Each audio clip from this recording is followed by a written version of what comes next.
Saudara, berjumpa lagi dalam program Firman hari ini. Kali ini kita akan melihat sebuah topik yang berbicara mengenai Harmagedon.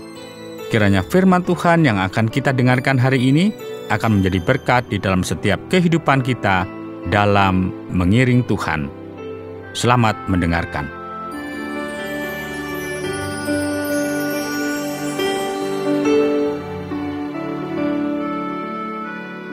Saudara, sesuatu yang sangat menyedihkan karena peperangan akan menjadi bagian dari keberadaan manusia hingga kedatangan Kristus kembali. Selama ribuan tahun manusia tidak bisa akur dan saling mendambakan serta membenci satu dengan yang lain, sehingga akan memicu konflik, bahkan ras melawan ras, suku melawan suku. Mungkin ilustrasi atau gambaran utama peperangan terdapat dalam Wahyu pasal yang ke-16. Lokasinya di Israel, disebut Harmagedon. Hanya ada satu ayat yang menyebutkan namanya, yaitu Wahyu pasal yang ke-16 pada ayat yang ke-16. Saudara, ayat ini berbicara tentang peperangan terakhir antara Tuhan dan kekuatan jahat. Ayat tersebut hanya mengatakan, lalu ia mengumpulkan mereka di tempat yang dalam bahasa Ibrani disebut Harmagedon.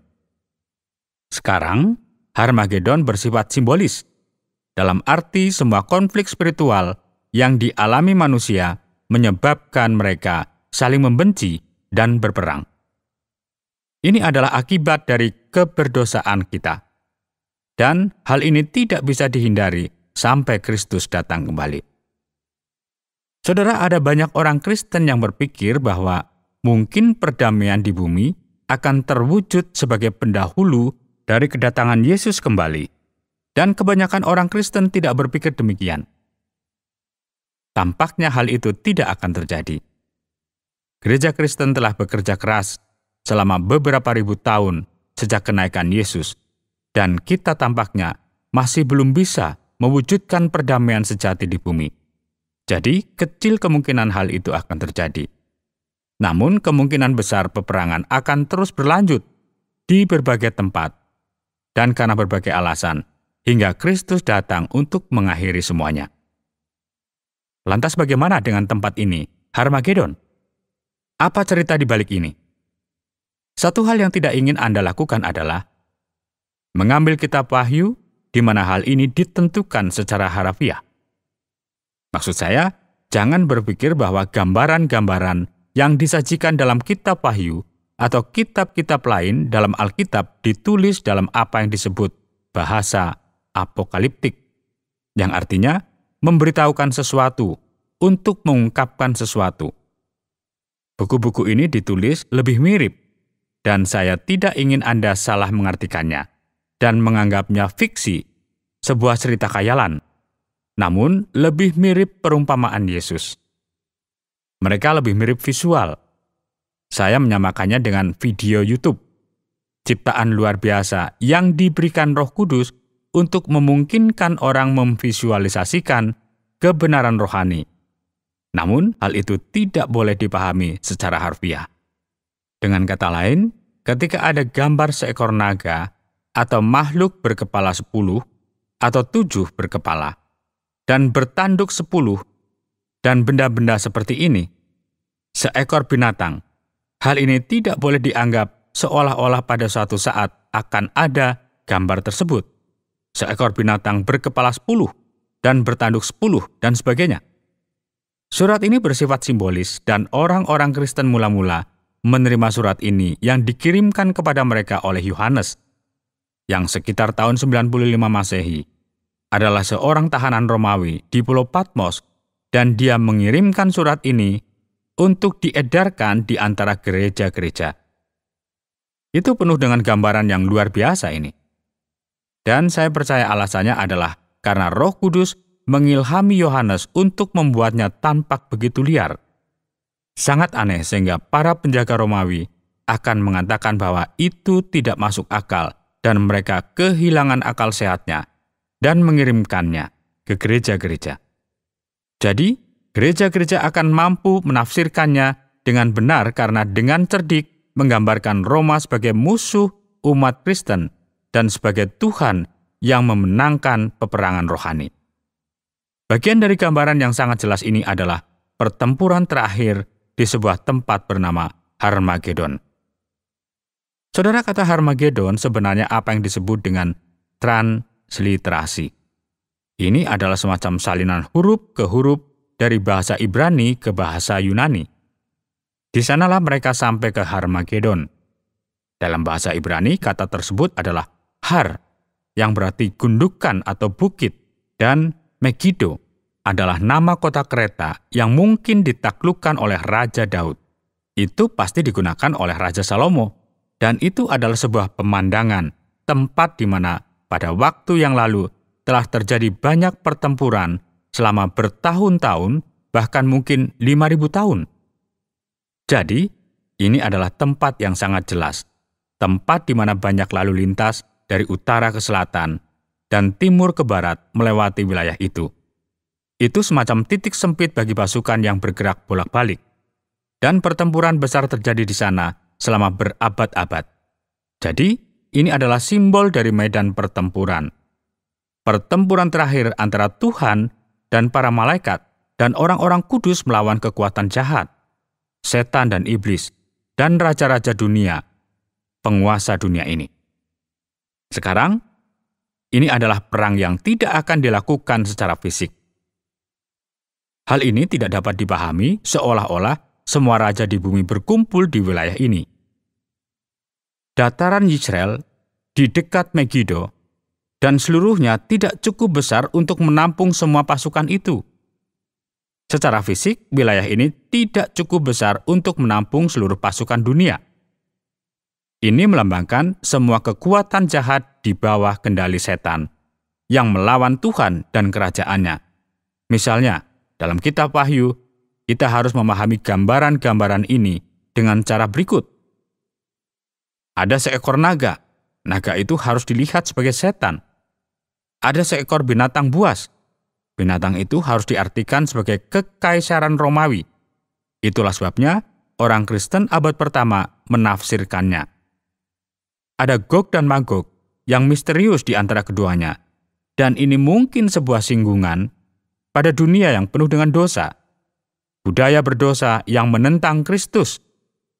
Ada jangka waktu 1000 tahun. Ini tidak bisa dipahami secara harfiah. Ini melambangkan pemerintahan sempurna Kristus atas gerejanya. Saudara, beberapa orang Kristen akan tidak setuju. Beberapa orang Kristen akan mengatakan bahwa hal itu perlu dipahami secara harfiah. Intinya adalah bahwa dalam pertempuran besar antara Tuhan dan setan, antara dunia dan orang-orang kudus, Tuhan pada akhirnya menang. Semua kekacauan, semua bencana yang terjadi dalam kitab Wahyu berakhir dengan kemenangan umat Tuhan karena Dia telah menebus mereka, karena Dia telah mengalahkan setan.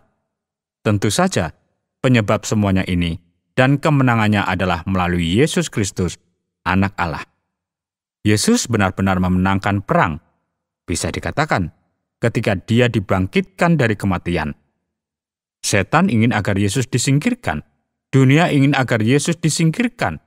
Namun, sebagai anak Allah yang tidak berdosa, Ia tidak dapat ditahan oleh kematian. Inilah yang diajarkan kepada kita dalam kitab suci, dan Dia dibangkitkan pada hari ketiga dengan kemenangan. Jadi sekarang semua yang terjadi selanjutnya adalah momen penting kemenangan dan kebangkitan dari kematian dan akan mencapai puncaknya pada pertempuran terakhir antara Tuhan dan setan. Sementara itu, kita harus tetap dekat dengan Tuhan. Kita ingin tetap bersama pemenang. Kita menginginkan kehidupan kekal. Kita tidak ingin terlibat dalam kejahatan dan keduniawian, serta terlibat dalam hal-hal yang berbau setan dan jahat. Jadi, peperangan yang sedang terjadi ini juga merupakan peperangan yang harus kita perjuangkan di dalam hati kita. Kita adalah orang berdosa. Kita tergoda oleh dunia. Kita terpikat oleh kedagingan kita yang berdosa, dan kita perlu untuk menolaknya. Saya berharap agar Anda berdoa untuk memohon Roh Kudus. Saya berharap agar Anda memberikan hidup Anda kepada Yesus sehingga Anda akan percaya kepadanya dan bergantung kepadanya. Dan dalam peperangan ini, peperangan daging yang berdosa melawan roh Allah. Hal ini dibahas oleh Rasul Paulus dalam Roma pasal yang ke-7.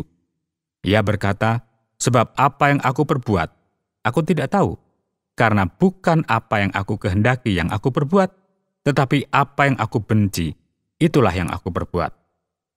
Dalam keadaan yang menyedihkan ini, dia berkata, "Siapakah yang akan melepaskan aku dari tubuh maut ini?" Dalam Roma pasal yang ke-8, ia berkata, "Syukur kepada Allah, oleh Yesus Kristus, Tuhan kita." Kita mempunyai penebusan. Kita memiliki pengampunan di dalam Yesus, dan kita berada di pihak yang menang. Tidak ada sesuatu pun yang dapat terjadi di dunia ini yang mampu untuk memisahkan Anda dari kasih Tuhan yang ada di dalam Yesus Kristus. Itulah penghiburan yang diajarkan kepada kita dalam kitab suci, dan akan terjadi kekacauan dan peperangan seperti yang Yesus bahas. Dia mengatakan kepada orang-orang agar jangan takut, jangan diteror, bahkan akan ada perang dan desas-desus tentang perang, kelaparan, dan wabah penyakit. Dan hal-hal ini telah hilang sejak zaman Yesus dan akan terus berlanjut hingga kedatangannya kembali. Jadi, kita tetap dekat dengan Gembala yang baik. Kita tetap dekat dengan Tuhan Yesus, dan kita tidak kaget ketika ada perang baru yang berkobar. Ada beberapa kali di mana manusia mengira ini adalah akhir dunia dengan perang dunia, dan siapa tahu, kita tidak berdoa. Tapi mungkin akan ada perang dunia lain suatu saat nanti. Apakah ini berarti akhir umat manusia, akhir dunia? Belum tentu. Kita harus cerdas sebagai orang yang percaya kepada Yesus, dan bagaimanapun kondisinya, ketahuilah bahwa Kristus telah meraih kemenangan kekal.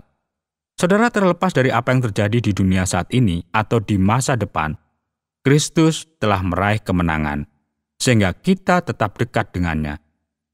Kita mengetahui hasil dari pertarungan terakhir antara Tuhan dan setan, antara yang baik dan yang jahat. Jadi, tetaplah berpegang pada Tuhan Yesus Kristus dan percayalah kepadanya. Dan Dia akan melepaskan Anda dari semua musuh kita untuk menyelamatkan Anda selamanya. Tuhan Yesus memberkati.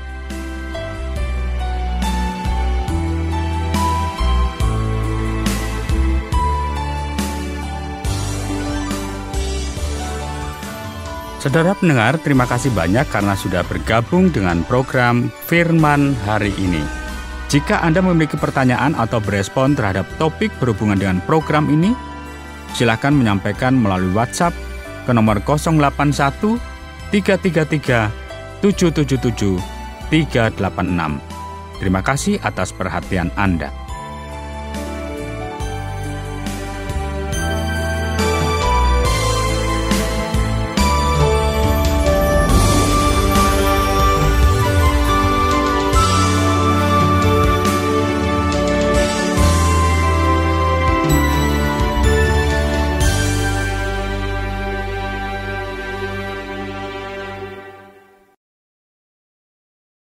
Terima kasih Anda sudah mengikuti program kami. Jika Anda diberkati, jangan lupa like, komen, dan share supaya Anda tidak ketinggalan setiap program terbaru kami.